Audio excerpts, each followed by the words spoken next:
নমস্কার বন্ধুরা, তোমরা দেখছো তোমাদের YouTube channel study knowledge academy. আজ নাকি এসএসসি গ্রুপ সিওডিএ স্কোর কার্ড আসতে চলেছে। I repeat, score card.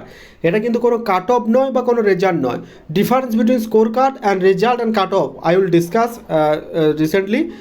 তো একটু অপেক্ষা করো। আর সব থেকে কতগুলো ইম্পর্টেন্ট তথ্য বলবো এবং এটার যে রিয়ালিটি, ওয়েস্ট বেঙ্গলের যে রিয়ালিটি, সেটাও তোমাদের সাথে তুলে ধরবো। তার সাথে তোমরা জানো যে 31শে আগস্ট সেটা হচ্ছে পিএসসি মিসলেনিয়াসের মেন এক্সাম হয়েছিল, ঠিক আছে। আর তার সাথে ডিসেম্বরে, ঠিক আছে, ডিসেম্বরে তোমাদের এক্সাম হয়েছিল যে 28 তারিখে। আমি যদি খুব ভুল না করি তোমরা ঠিক করে দেবে।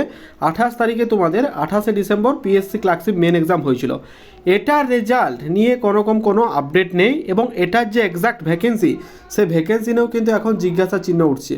তাহলে কি ভ্যাকেন্সি ভোটের পরে হরিয়ে ভ্যাকেন্সি কমিয়ে দিবে? এই নিয়ে অনেকগুলো দুশ্চিন্তা তৈরি হচ্ছে অ্যাসপিরেন্টের মধ্যে। আলোচনা থাকছে বিস্তারিত তথ্য আজকের ভিডিওর মাধ্যমে। কাজে এই ভিডিও তো অত্যন্ত ইম্পর্টেন্ট, তা স্কিপ না করে শেষ পর্যন্ত দেখো, কথাগুলো মন দিয়ে শুনো। আশা করছি একটু হলেও উপকার আসবে। ভিডিও শুরুর আগে প্রতিমত এবার রিকোয়েস্ট, তোমরা ভিডিও দেখছো লাইক করো, চ্যানেলটা তাহলে সাবস্ক্রাইব করে দিও। নাও যারা টেলিগ্রাম চ্যানেল যুক্ত হননি, link the description, do join নাও।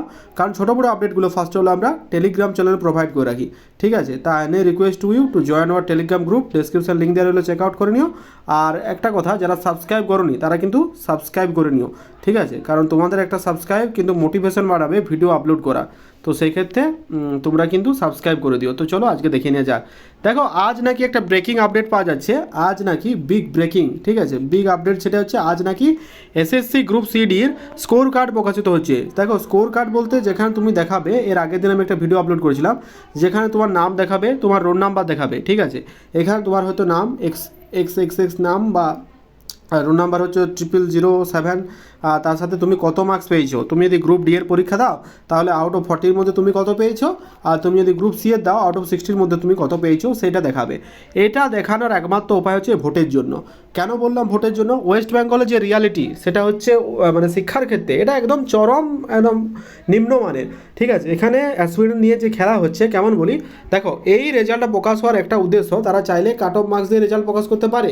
ভোটের রেজাল্ট যদি মানে 23 থেকে 29-এ ভোট হলো, তারপরে তোমার 4 থেকে 5 মানে মে, মানে হয়তো হার্ডলি 2-3 সপ্তাহ, 2-3 সপ্তাহের মধ্যে যদি ভোটের রেজাল্ট দেখাতে পারে, তাহলে মাধ্যমিকের রেজাল্ট ভাবো 10 থেকে 11 লাখ খাতা যদি দেখতে পারে 2-3 মাসের মধ্যে, তাহলে এই রেজাল্টগুলো আসছে না কেন? সেই কোশ্চেনগুলো যদি তোমরা যতদিন না করবে, আর একটা যতদিন নিজেরটা ভেবে সবারটা ভাববে এবং নিজের অধিকারটা বুঝতে শিখবে, সেদিন কিন্তু তুমি রিয়ালিটি বুঝতে পারবে এবং নিজের অধিকার নিয়ে লড়াই করবে। তার আগে ও যাচ্ছে আমি যাবো না, এটা হচ্ছে ওয়েস্ট বেঙ্গল রিয়েলিটি। আজ যখন ডেপুটেশন বা আন্দোলন করা হয়, হার্ডলি 500টা স্টুডেন্টকে দেখতে পাওয়া যায় না। এটা রিয়েলিটি বলছি, কিছু মনে করো না। 500টা স্টুডেন্ট দেখতে পাওয়া যায় না।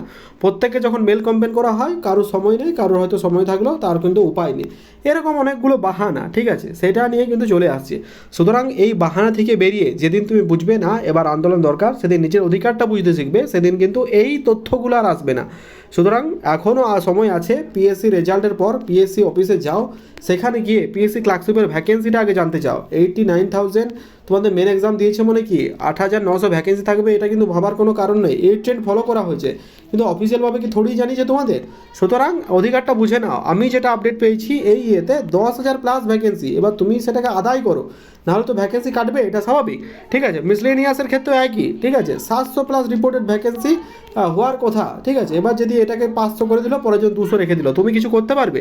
সুতরাং এই লিস্টের মাধ্যমে ভোটের রেজাল্টের আগে, ভোট পেরোলে ভোটের রেজাল্টের আগে তুমি ভ্যাকেন্সি লিস্ট প্রকাশ করো। এই হচ্ছে আন্দোলনের প্রধান বা ডেপুটেশনের প্রধান লিস্ট থাকবে, তারপরে অন্য কথা, ঠিক আছে। আজকে যে ভিডিওটা আমি আপলোড করলাম, যে গ্রুপ সিডি এর স্কোর কার্ড দিবে, ঠিক আছে। দেখা যাক স্কোর কার্ড কী আসে। আর যদি না আসে তাও কিন্তু আমরা আন্দোলনে নামবো। এই তথ্য আমরা তুলে ধরলাম আজকের ভিডিওর মাধ্যমে। অপেক্ষা করছি 3 থেকে 4টা অবধি, দেখা যাক তোমাদের স্কোর কার্ড আসে নাকি। বিগ ব্রেকিং একটা পাওয়া গেল। আর একটা যেটা আপডেট, WBCS জুন 14 এই তারিখটাই ঠিক করা হচ্ছে আপাতত। বিভিন্ন জেলা শাসক জায়গায়, ডিস্ট্রিক্টে তোমাদের কিন্তু এরকম নোটিশ গেছে। ইভেন আমাদের প্রাক্তন শ্রদ্ধেয় স্যার এমনটাই জানিয়েছেন। অধ্যক্ষ বলছে যে 14 তারিখে এএনএম জিএনএম এক্সাম আছে, ওটার সাথে আশা করছি কোনো রকম কোনো প্রবলেম হবে না, হলেও হয়তো 1 সপ্তাহ 2 সপ্তাহ পিছিয়ে যাবে। বাকি সমস্ত তথ্যের জন্য টেলিগ্রাম চ্যানেল যুক্ত থাকো।